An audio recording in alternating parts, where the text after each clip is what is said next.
earthquake has just hit the Kremlin and two heads roll. The Prosecutor General is out, only to be made the head of the Supreme Court. And the KGB-era top-tier general just got axed. And don't buy, oh, this is just a routine shuffle. No, this is no housekeeping. That's the opening move in the full political reset. Who ordered it? Who benefits? And what's next? In minutes, I'll connect the dots they hope you miss and tell you why I think that there are clouds above Putin's heads and they're thickening. Howdy everyone, my name is Konstantin and welcome to Inside Russia, where usual Russia is explained by the unusual Russian. And as usual, you will not find here any propaganda, lies, or BS. Instead, you will find lots of truth, common sense, and logic, and some emotions too. And today you will find something that you probably aren't going to hear in many other places. There's some exclusive stuff. But before I start with the details, let me give you a big picture. What we're seeing right now is the first tremor of the, I can say, political earthquake. I should say it's the start of a reset. And it is expected. There weren't any signs, really, but it was easily predictable in the past if logic and common sense applied. Russia cannot continue any longer. A fiasco in the economy and a fiasco in the front lines. Yes, in the front lines, despite from what you hear in many places, there is a fiasco in the front lines for Russia. Even Russia's most famous Z person out there, one of the Vayenkory, admitted that officially today. Now there's a fiasco. More of that in the upcoming live stream. Please keep on tuning in. Now, in the current state, Russia, it is impossible for Russia to exist like this any longer. 3.5 years of waging two wars, not one but two. One onto Ukraine. It is impossible for Russia to exist like this. One war is on Ukraine. Oops. And another war is on Russian people. And that's probably even a bigger war. On Ukraine, and another war is something is up with Russian people. Audio, unfortunately, probably even a bigger war.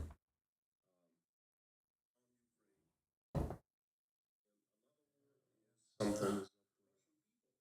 Audio, unfortunately.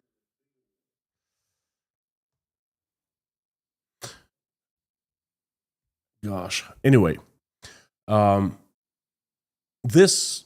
Two wars have exhausted everything in Russia, all the resources, and changes are imminent. They're coming. I forecasted the beginning of changes in the economy and in the political landscape long time ago, and I even had a certain time, fall of 2025, and it's happening. So let's talk about the changes.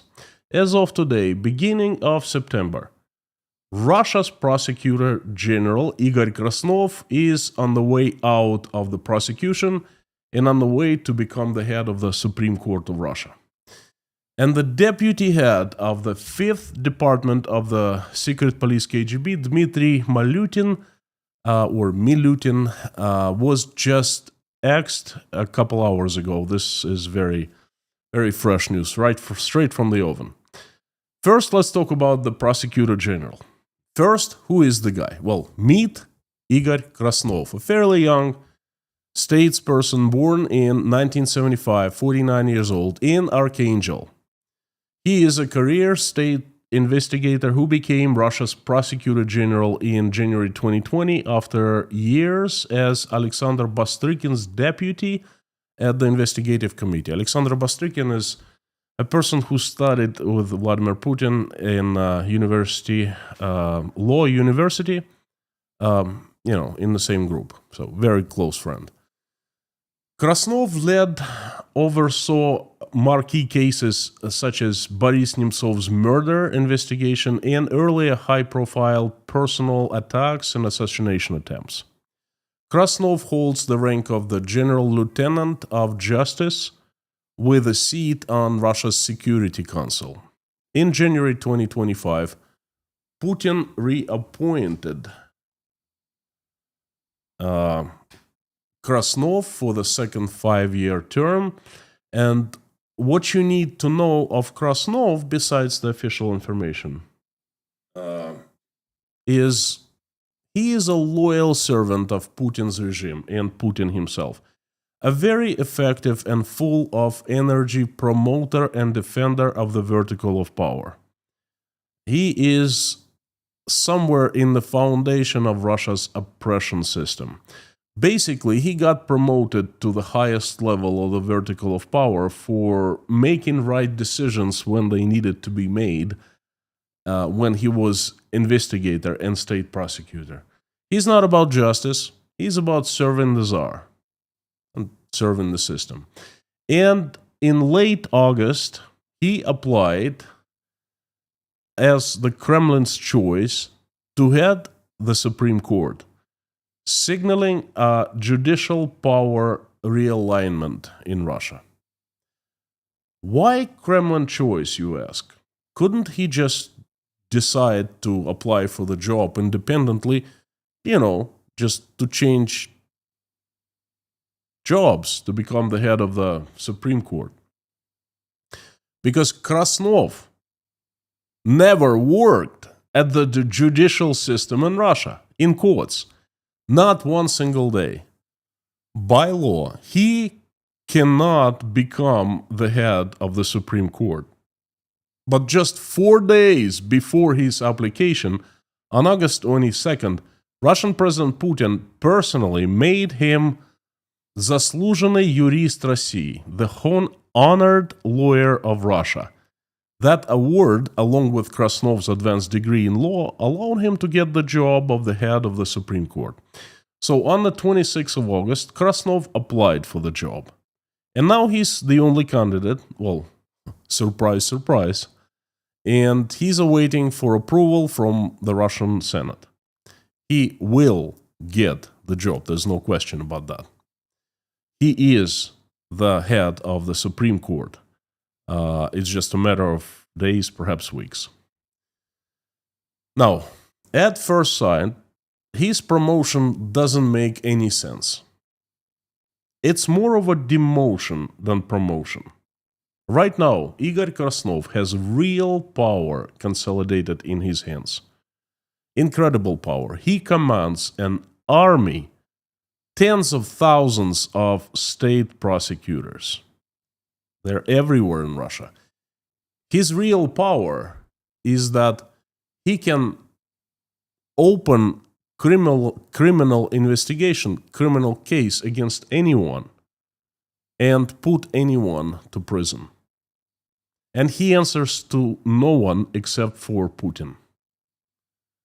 State prosecutors have power to open criminal case against anyone, criminal investigations against anyone in Russian Federation. The laws, the current laws, they have been changed over the past 10 years, especially over the past 3.5 years since the start of the war. They give the prosecutors an incredible power, so they can find a reason to open an investigation against virtually anyone in Russia, except for a few people like the KGB staff. They have their own judicial system, so to speak, inside the KGB. Russian judicial system works in the way that when a criminal case is open and somebody is charged with a crime, they go to prison. No ifs or buts. Because if they don't and the case falls apart, then prosecutor who opened the case gets fired. He gets a warning, and I think 2 or 3 warnings, and the prosecutor gets fired, gets thrown out of the system. Everyone knows that. So every case that falls apart in court, is given for the review to none other than the Prosecutor General, who makes decisions on the case, okay?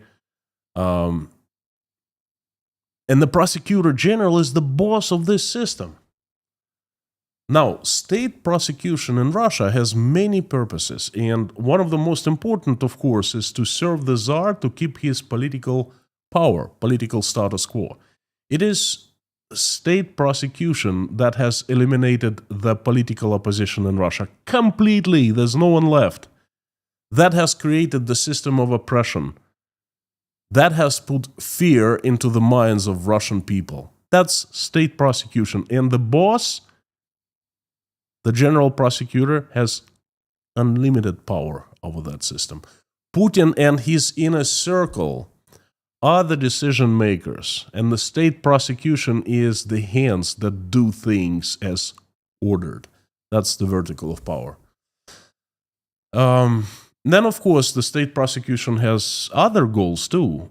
For example, to confiscate rights, goals and rights, to confiscate private properties and businesses and pass them to different owners. It is a major process happening right now.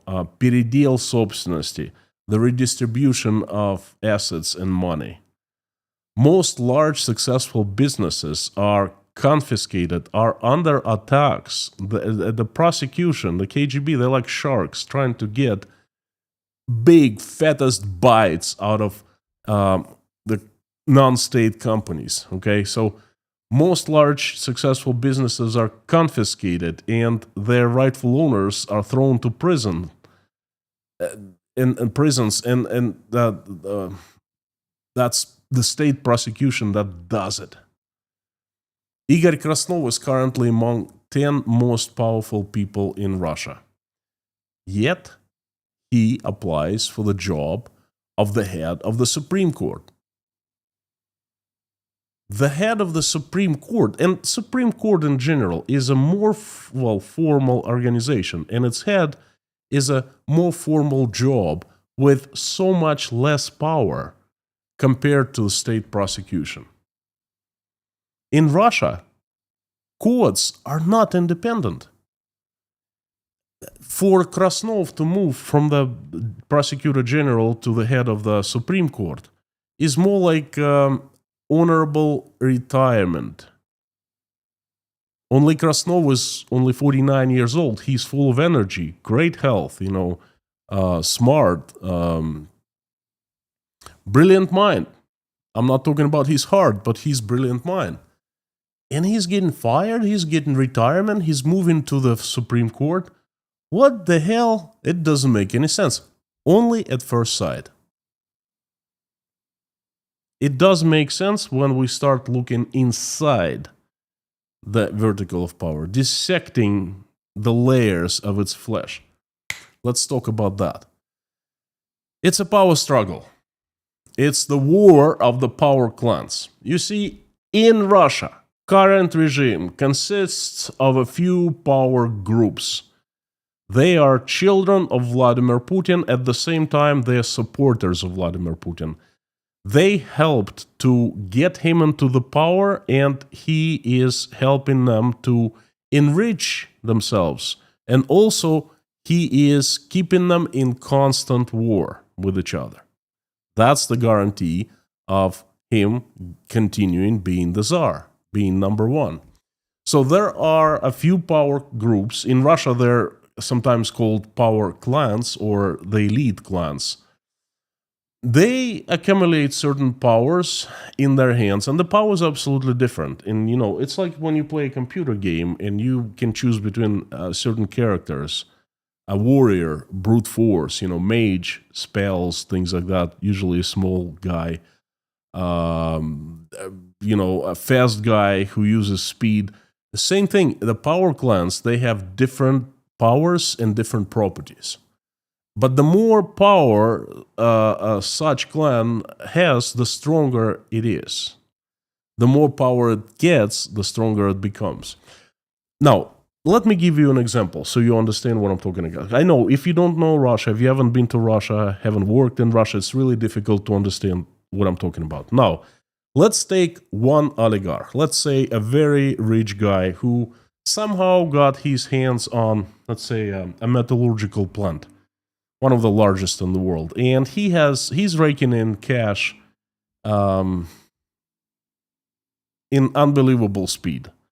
Let's say he has accumulated $10 billion, and all Russian oligarchs are much more worth much more than that. So, now what happens? He starts lobbying his interests everywhere in the government. He uses money to install his own loyal to him Prosecutor General. Then he uses money to install, and he uses Prosecutor General's power to install the Minister of Agriculture, for example, responsible for overseeing agriculture in Russia. Then he installs, let's say, a Minister of Finance to head the Ministry of Finance, or one of the deputies of Minister of Finance, for example, who is in charge of the finances of Russia. Or, for example, for giving out grants. So the oligarch starts buying companies in agricultural sector that grow soft commodities, wheat, other things. And his guy at the Ministry of Finance approves grants and subsidies to the Ministry of Agriculture, but then the Minister of Agriculture, who's in charge of redistributing the subsidies and state help and assistance of any kind, right, to different companies, that also is the man of the oligarch. So you have this clan with hands, it's like with tentacles everywhere, and they used to enrich each other, okay? They use their tentacles to solidify power, to get more influence, to grow in size, in quality, and in quantity, And this is how the Russian system works. Perhaps they get someone in the KGB. The KGB generals are also for sale, by the way. And the KGB generals, along with the prosecution, state prosecution, they start eliminating competitions for the agricultural companies, or the independent companies that do well. The prosecution would crush them, throw owners into prison, or make them order offers they would not be able to refuse if they're smart, okay? So if they don't run, they don't take offer, then they go to prison. And their company, their assets, their land, goes to the companies of the oligarch. And everyone gets a cut. That's how the system works.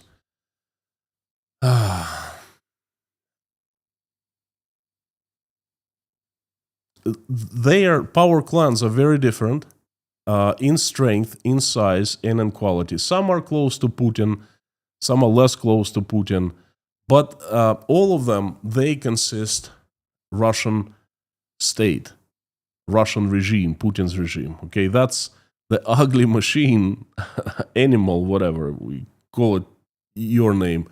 That's something ugly that Vladimir Putin has created. And this is how they work in Russia. Now, before I tell you who Krasnov works for, I want to take this opportunity. This is a middle of the live stream of the message, and thank you. Thank you so much for your support.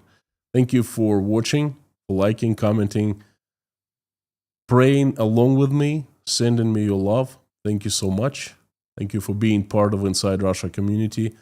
Thank you for your coffees that you buy me at buymeacoffee.com, for PayPal, Patreon. This channel is what I stand for, and despite tremendous pressure that is applied onto me by the Russian state, by the KGB, and by Google, out of all things, I promise that I will continue sharing the truth with the world, with you. Thank you so very much.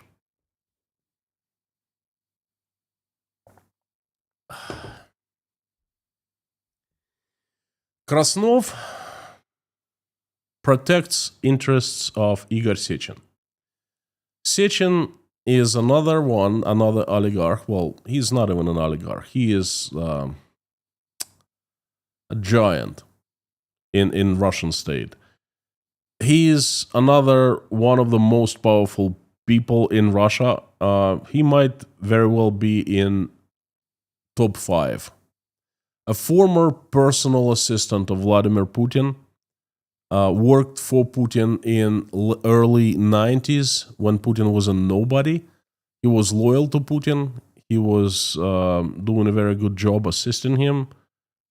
He was in the know of all Putin's business, all things that he did.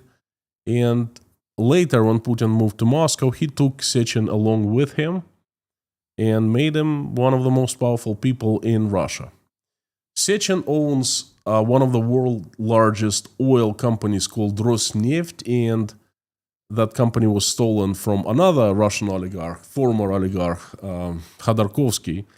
Igor Sechin will have a complete control of the judicial system once current state prosecutor General Krasnov becomes the head of the Supreme Court. Because it was Sechin who lobbied Krasnov becoming a prosecutor general. Now he's moving Krasnov to another branch, which is much less powerful, but yet in the way the system works, it's a integral part of the judicial system, and it's still important. Now, if somebody else from a rival clan got that job, that they could use Supreme Court to destroy the criminal cases and verdicts that the state prosecution provides. Now, there will be no such thing. Igor Sechin, of course, through people who control the state prosecution and will control the Supreme Court, he will have the power to decide who to throw to prison, for how long, and what to confiscate. He will have power to do that. Most likely, he's also doing it for his own protection from other clans that also want to topple him and to take a bite out of his clan empire. Now, that is bad for Putin. Very bad. Why? Before I tell you that, let me give you another piece of news of the political reset now inside the KGB, the secret police. Fresh from the oven, just came out a couple hours ago. General Major Dmitry Milutin was fired today. Now, Dmitry Milutin was the deputy head of the 5th division or department of the KGB, responsible for Russia's soft power. Officially, that department is called International Collaboration or Cooperation. International Collaboration. So basically, KGB helps Russia to win friends in other countries. But you know what? Don't you think that's a wrong function for the KGB? The secret police needs to provide the security for domestically inside Russia. Well, instead, somehow it has a huge department with thousands of people working that kind of help Russia get friends outside Russia. Now, of course, we understand what that means. Of course, that is the 5th, sometimes they call it the 5th directorate. The 5th department is responsible for expanding the soft power, the control, onto the former USSR republics. And General Major Milutin's responsibility particular task was Moldova. No, Moldova is not doing well at all, judging from Russian point of view. It has an independent president who was elected in 2020 and then re-elected recently. The opposition, Russian-supported opposition, Russian-funded opposition, has been crushed in Moldova, and whoever could make it out of Moldova, they are settled in Moscow now. They formed a government in exile, whatever it is. That was the responsibility of none other than the General Major Milutin. There is an understanding that the KGB has failed controlling Moldova, and in the most part, it has failed controlling other post-Soviet countries. Okay, I think Milutin is the first one, and I think the other ones will follow. It's the news that is downplayed by the propaganda. It's not a secret. It's out there. But, Russian propaganda is so skilled at emphasizing some things and downplaying other things that it releases as news that goes unnoticed for the most part. Well, not inside Russia YouTube channel. I definitely notice it and I put the dots together. But, and I'll be looking for other changes inside the KGB. So stay tuned. I think that this situation, this reset, is pretty bad for Putin. Now, instead of telling you why, I'm inviting you to imagine that Vladimir Putin leaves the job unexpectedly. Let's say tomorrow. One way or another, perhaps he dies of old age. Perhaps he just quits. Perhaps he dies of something happens. Imagine that big chair in the very heart of the Kremlin that he sits on, the throne. It's empty tomorrow. What do you think it'll happen on? If Putin is out of the door unexpectedly, that is possible. We all live under the God, so some things we can't control. But Vladimir Putin is in good health. Recent meeting with Xi Jinping a few days ago, Putin mentioned that there's a possibility for him, perhaps living until 150 years old. And there is a big scandal. The Chinese media wants the world medias to delete that video when he was talking about life longevity with Xi Jinping for certain reasons. But anyway, Putin is not going anywhere tomorrow, most likely. So when he's out of work, out of his job, that can be unexpectedly, that can happen unexpectedly, or it can be an engineered event. So let's not talk about unexpectedly. Let's talk about what is an engineered event.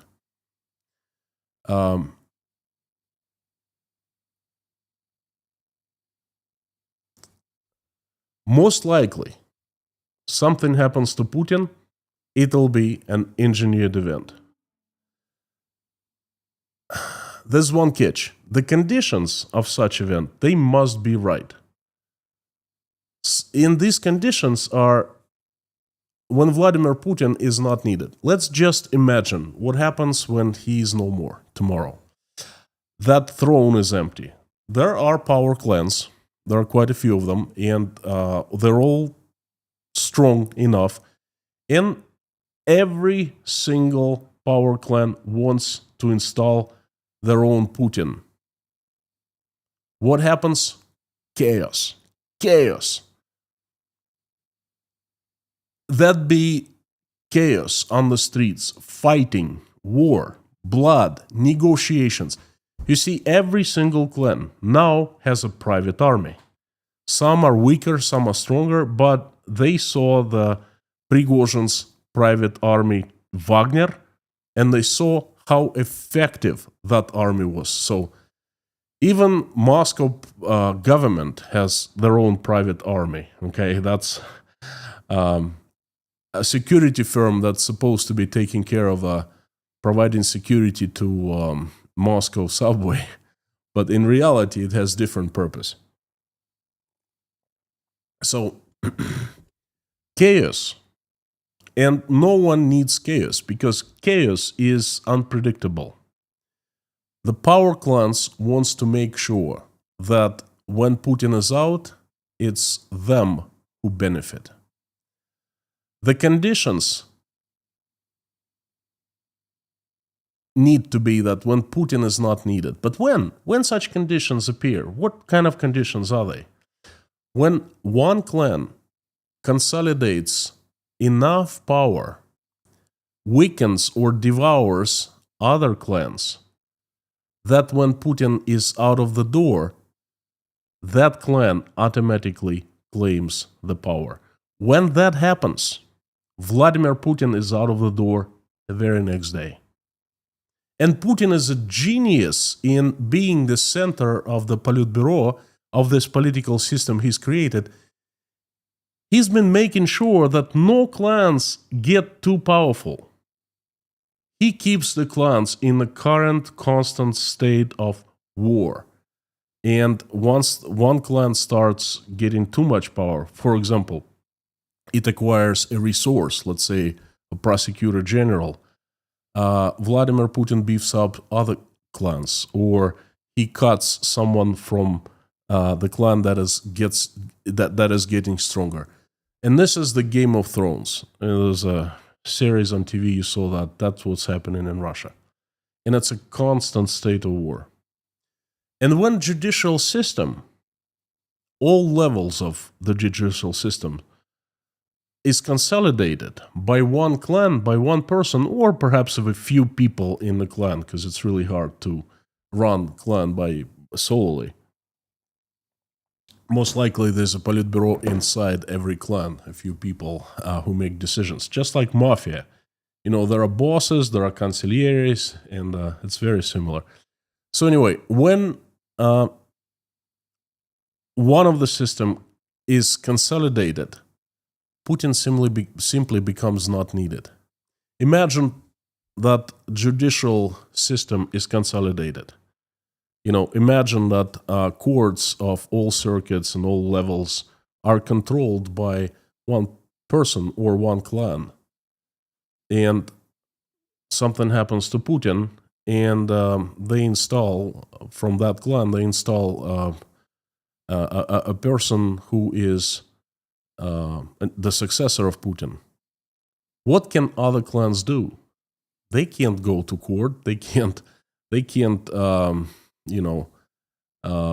appeal the decision. They can only use, force, army, private army.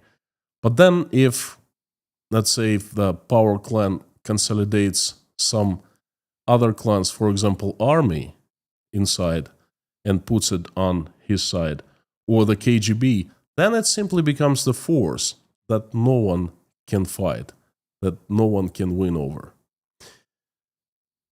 What we're seeing right now is definitely a consolidation of judicial system. Perhaps not to the level enough to take on Vladimir Putin, but it could be a start. We don't know, and no one, I certainly don't know, no one knows what is happening in minds of people who are placing the Prosecutor General into the seat of the head of the Supreme Court. And if you hear any experts who tell you they know, they're lying. There's no one knows except for the people who are executing this operation right now. But what happens next? There will be more moves like that. More firings, more demotions, more promotions, and by connecting the dots, we will understand. We just need a little bit more information, a little bit more time. But this fall and winter are going to be very, very interesting from the political point of view in Russia. Earthquake, tremors, a big earthquake, smaller ones.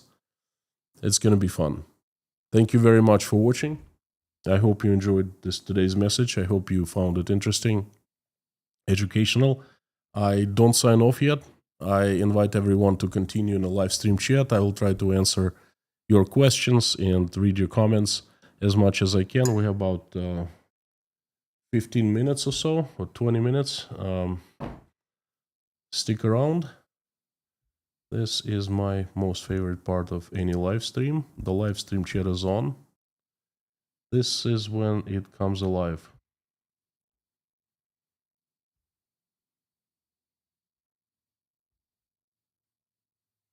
We have about 2,900 watching right now, which is a healthy amount.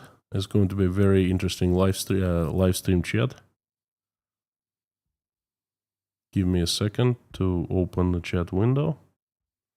And while I'm doing it, I would like to remind you that Inside Russia community is the best one on internet, and it is due to the help and support of fantastic moderators, the best in the world, well, the best in the universe, really.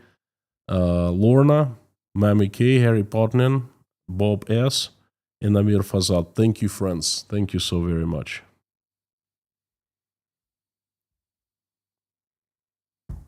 Let's keep this chat clean. The rules are very simple.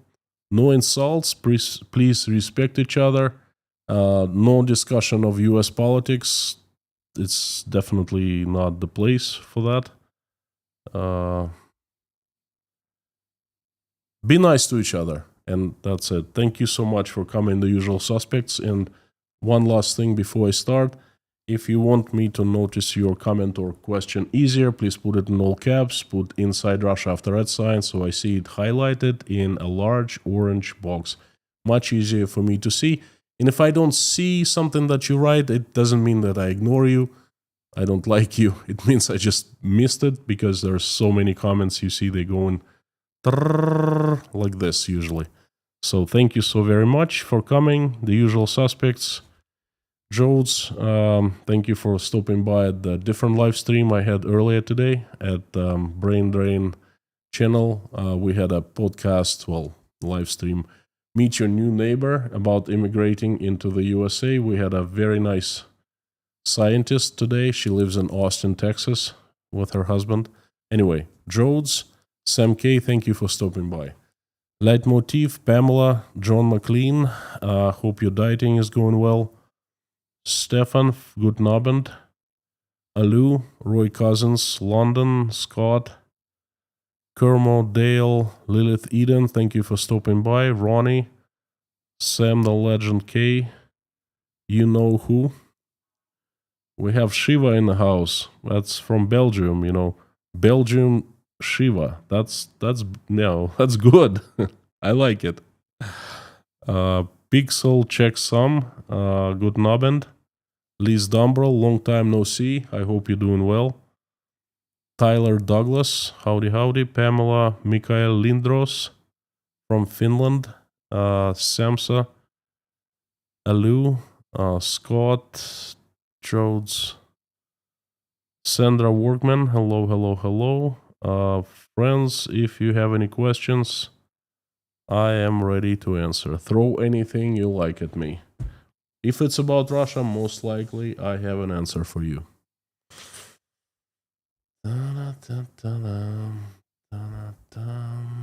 Okay. So, the last question I see, at the bottom is Terry Carter. Good to see you, Terry. Love the video game analogy to describe elite groups in Russia. Doing my best. Deborah from Southern California. Sending you my love from Tashkent. Thank you for good words. Janice is here. Anyway, so far, no questions.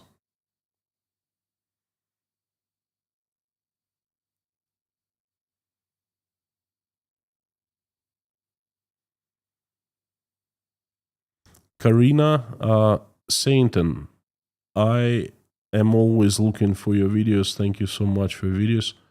My pleasure. Thank you for watching. Thank you for giving me a chance and watching my work.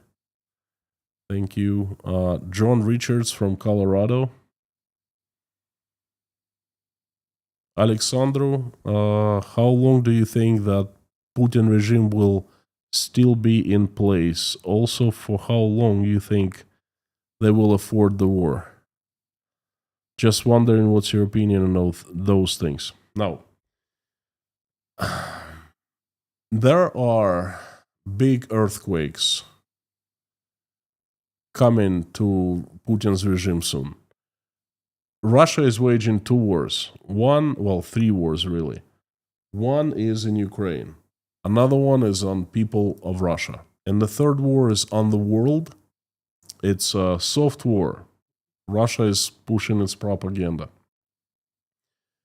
In 3.5 years, Putin has created the state that is incredibly economically ineffective. Russia's and Putin's luck is that Russia is rich in fossil fuels, natural gas and in oil. And they had been bringing in so much money that Russia didn't have to do anything else, just export fossil fuels and have a good life, okay? Now, all that money that had been stashed, gone. 3.5 years have dried everything up. And right now, the fossil fuels are not bringing so much as they were before. On top of that, Russia spends so much more because it's waging wars. Now, the resources have been depleted. Money's out, Russia cannot continue as it has been going on for 3.5 years. There will be changes, and most likely we start seeing these changes. Perhaps Putin is preparing some kind of change in the paradigm for himself by replacing, he's the head of the Supreme Court just died, but she was also Putin's classmate at the university, okay? She was the head of the Supreme Court for a little over a year. She passed away out of age. So he's placing another man, or somehow with Sechin, he's placing this man on top of the Supreme Court. I don't know the dynamics behind, no one does at this point. We will know soon, but we need a little bit more information. So changes are coming. Russia is 9 months pregnant with changes, and they are about to be born. Now, what the changes will be, that no one knows. That can go any way. Most likely, the real changes will come when Putin is out of the office. Like I said, it could be an engineered event. It could be, God, who knows, life. What happens then? Again, we don't know. There are crossroads. His successor might come out and blame Putin for everything and said, look, this guy is responsible for the war, for the deaths of people. Now we would like to change. We would like to become friends again with the West. Well, what they really would want is to sell fossil fuels to the West, sell natural gas to the West, because it's just, you sit in Russia, you do nothing, and you rake in billions and billions of dollars that you funnel to your personal account in France or America. Basically, they might even have secret negotiations with the European leaders, with the Americans, saying, look, we'll do anything you say, just allow us to continue what we were doing before the war. Okay, that's one version. Another version is that whoever stands in place of Putin will continue doing what Putin has been doing. Only it's really difficult to do because Putin is a genius at what he does. Is brilliant mind, but very rotten heart. Okay, I will see whoever would want to step onto his shoes. I'll just we'll see with interest and popcorn in my hand of how things will turn out. So for how long Putin, as long as he's alive, for how long he can continue his regime, for a long time. There are circumstances or possibilities when he will completely oppress Russians. They won't be able even to look up.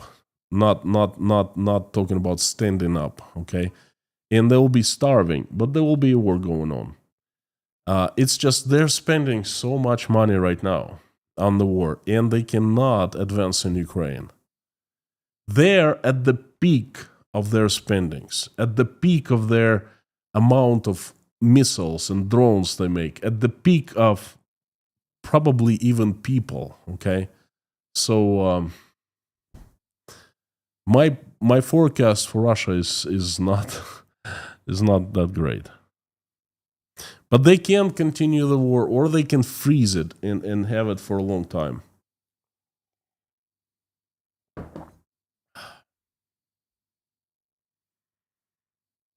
Kamisanti, howdy, Finland. By the way, there is news about Finland. Dmitry Medvedev started talking dirt of Finland, saying, oh, it's a NATO country, they're building up defenses against us, the possibility of them invading us, and so forth. I know Medvedev is not really what you call a sane person, he's a drunk, but, he does speak and he's allowed to say that. So for the first time, I saw Finland on Russia's news horizon, so to speak. It's a very interesting development. I'll keep my eyes open.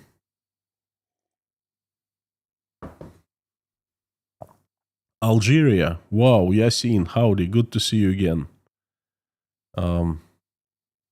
Elsha, nothing special. Just saying hello to you, Elsha.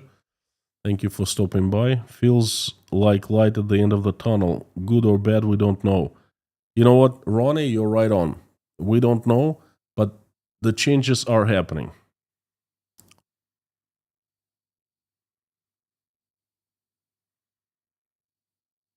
Deborah, hello again. Kamisanti, we heard that. Okay. Well, you know what? You heard that. You can take popcorn, beer, crayfish. You just had a festival not too long ago, right? And then you can just, lay back and relax and not worry about that because you're part of NATO now.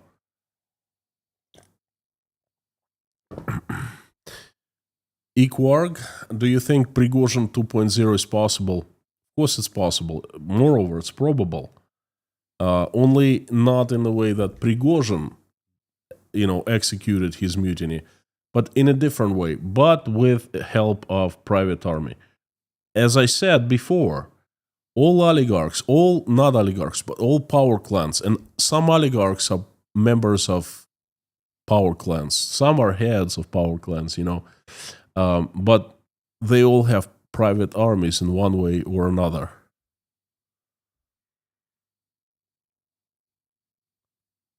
Arena Light, your news are accurate. I recently asked some people in Russia about their views, and compared to last year, I noticed a clear shift in their tune.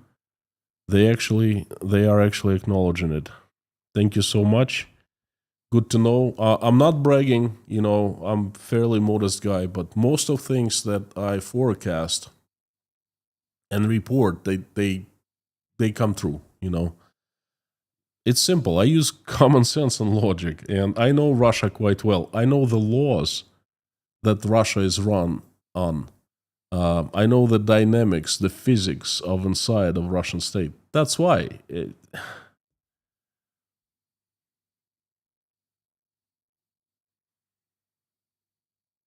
Interesting. You know who? I remember hearing in 1990 rumors were briefly circulating from politicians in Moscow and leaked to international media about imminent coup, a full year before it actually happened. I didn't pay much attention, and I don't remember those rumors in 1990. What I remember, we were preparing ourselves for a very, very hungry winter. From 90 to 95 was the peak of economic collapse of the USSR.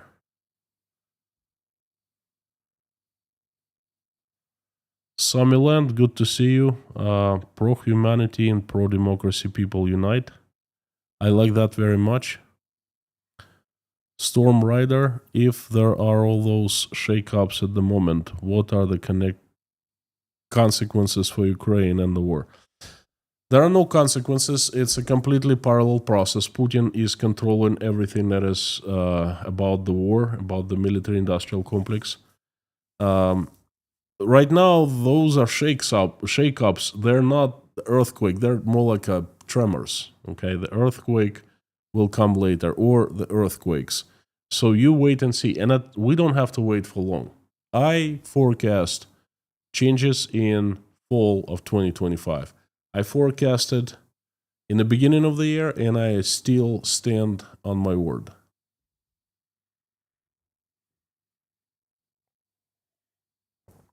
Richard Warner, thank you so much. Thank you.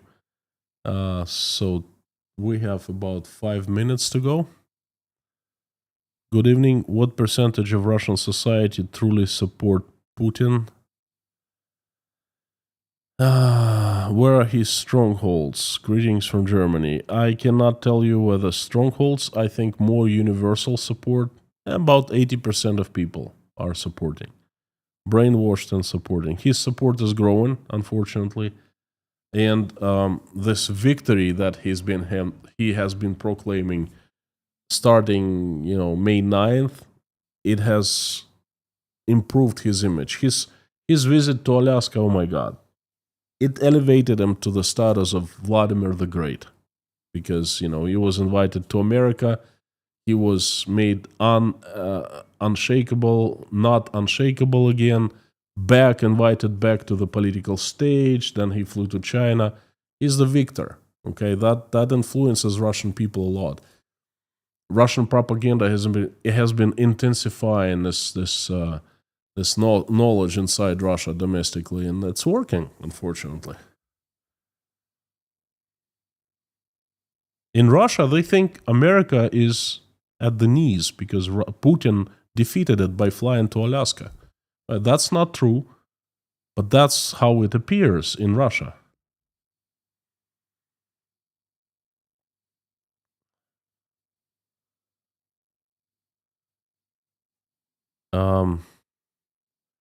Jeff, Jill, thank you for the good words. Thank you.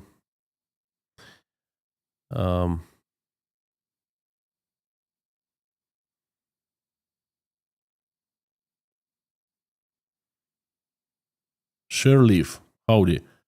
How long do you think Russia's neighbors can afford to fight Russia off? Well, they're not fighting Russia off except for Ukraine and Moldova. Belarus has completely fell under Russia. Uzbekistan is staying strong. It's a very sovereign nation. I don't think that Russia will have success here. Kazakhstan is fairly connected close to Russia. Armenia is fallen away from Russia. Azerbaijan is out. So everyone is managing. Okay. Jules Rams says big thanks to our mod team for keeping the chat civilized and under control. Thank you so much. That's very important. I've been to a couple other chats of other big YouTube channels. What a mess without moderation.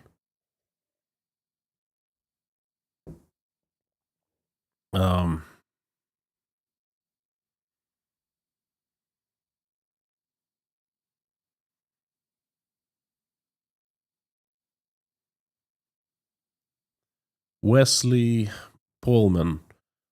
Would Russians be capable of admitting they were wrong if this all comes to an end? That is the key point of the key sign of change of Russia. Now, this very thing signals whether Russia will change or not. I had a lot of hopes for Russian people, but then from what I've been seeing lately, I don't think many will be capable of admitting. There are two things. They need to take responsibility. and then they need to repent.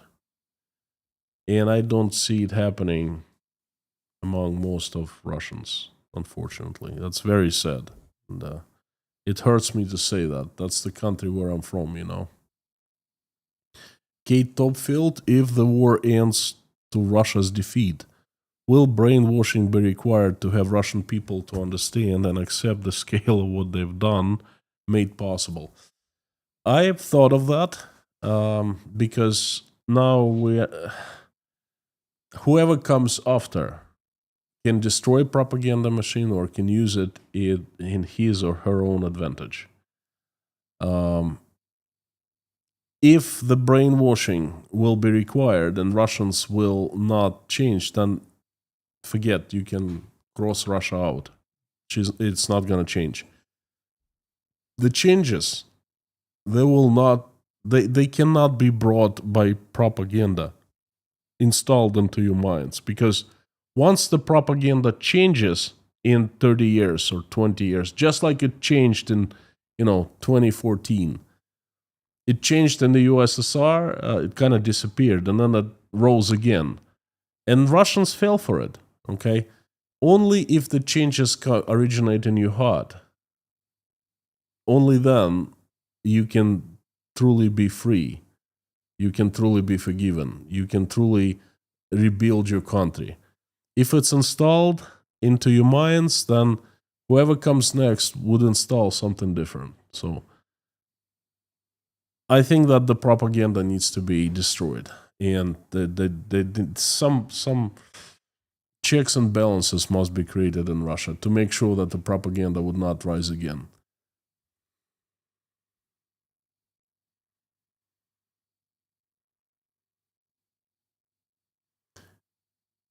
Cyan Natural, thank you so much.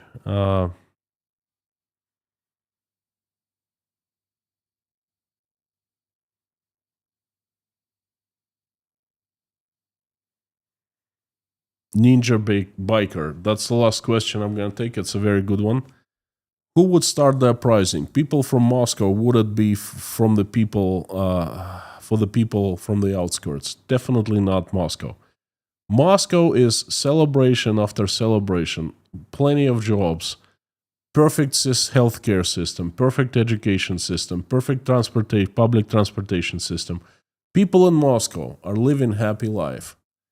Watch my live stream yesterday. I mentioned, I described how Z people, the quasi-patriots of Russia, who pro-Kremlin, pro-government, what they have to say about Moscow. Nothing will come out of Moscow. Moscow is the stronghold of the regime. St. Petersburg as well. Possible uprising will come from far deep inside Russia, where people just really struggling to survive. There are a few uprisings I've heard, very fresh from the oven, baked from the oven news. I'm going to be speaking in the upcoming days, so please tune in. Friends, thank you so very much. I invite everyone to pray along with me. Join me in prayer.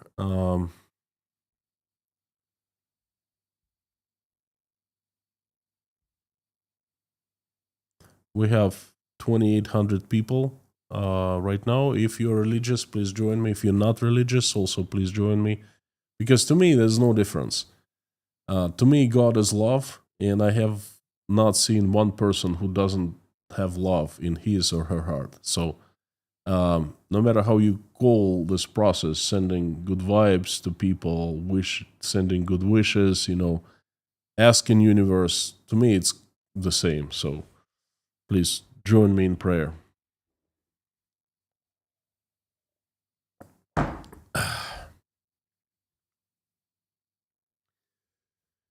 Dear Lord Jesus Christ, thank you so much for giving everything this day to us, for giving everything you've given, for food you've placed on our tables, for roofs you've given over our heads, for the loved ones in our lives, for our children, for our families. Please give us wisdom to keep the skies above our children's heads safe and peaceful. Give us wisdom to raise our children in a way that when they grow up, they will never fight in any wars, only will make this world a better place, more peaceful place. For now, please keep our children healthy and safe. Dear Lord, I'm asking for Ukraine.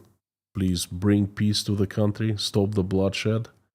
The country has suffered so much and the people have suffered. Help them.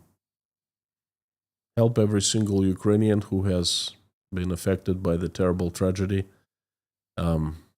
Make their wishes come true and answer their prayers. Please help my country, Russia. Assemble your army of the strongest angels with sharpest swords. Have Saint Michael leading the army and send this army down to the earth to get rid of the demons who have hijacked my country, who we know by their names and by their faces. Send them to hell.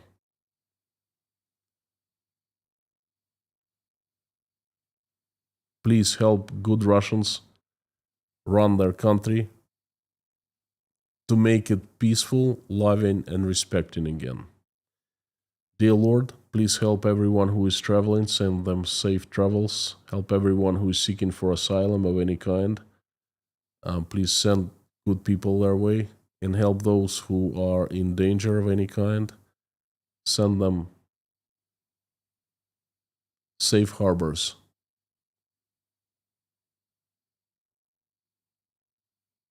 Please help single mothers and fathers who are struggling, trying to make ends meet. Send your angels to help them and help those who are helping Ukrainians and help those Ukrainians who are currently under attacks from Russian weapons. Dear Lord, I'm asking you to help everyone who is in need. Help the sick, the homeless, the jobless, the depressed, the cold, the addicted, the ones who are crying, the ones who are hurting, the ones whose hearts are bleeding, the ones who are going through divorce, the ones who cannot see their children, separated with their children, the ones who are losing their faith, the ones who are feeling that they've been left alone and abandoned by everyone. Please reach out and touch the hearts of everyone who is in need. Fill their hearts with love, with warmth. Show them that you still love them. You have not abandoned them, and you're right next to them, watching every step they take. Please help everyone who is in a state of need right now. Thank you so much for allowing us to come here and get together and pray. Thank you for everyone who is praying along with me or simply watching us pray. Please answer everyone's prayer and make everyone's wish come true. Dear Lord, I have a few people who need your help. And the names are Larry, TMBC, Rod, Victor Garishin, Uliyun, Lee and Brenda, Daniela Fromm and her family, Janice Rose Bronicky, Teresa, Ann Larson and Hannah, Jeffrey S. and his family, Katharina Holmes, Alex, Mark, Tom W., J.M. Kim, Gabin with Gary, Lisa, Harry, Terry, John, Linda, Paula W., Dennis, Jason, Susie, Tim, Dory, Rhonda, John, Taylor, Wayne,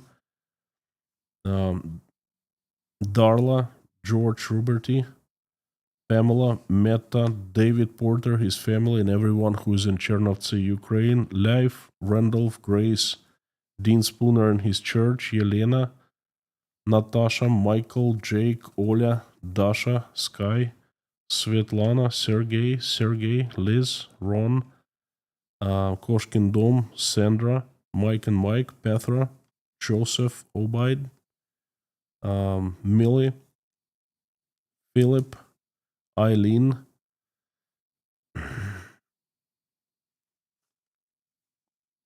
Jeff Gibson, Denise Abbott, Janice Burgess, and Derek Martinez. Thank you so much, dear Lord Jesus Christ. Amen. Thank you, friends. Thank you for coming. Thank you for giving me a chance. An important message, very interesting message, and definitely a very dynamically developing message. There will be changes, and I hope for the best. Before I sign off, I'd like to remind you that you're absolutely awesome and you rock. And I will invite you to say out loud, along with me, as loud as you can, the following: Carthago delenda est.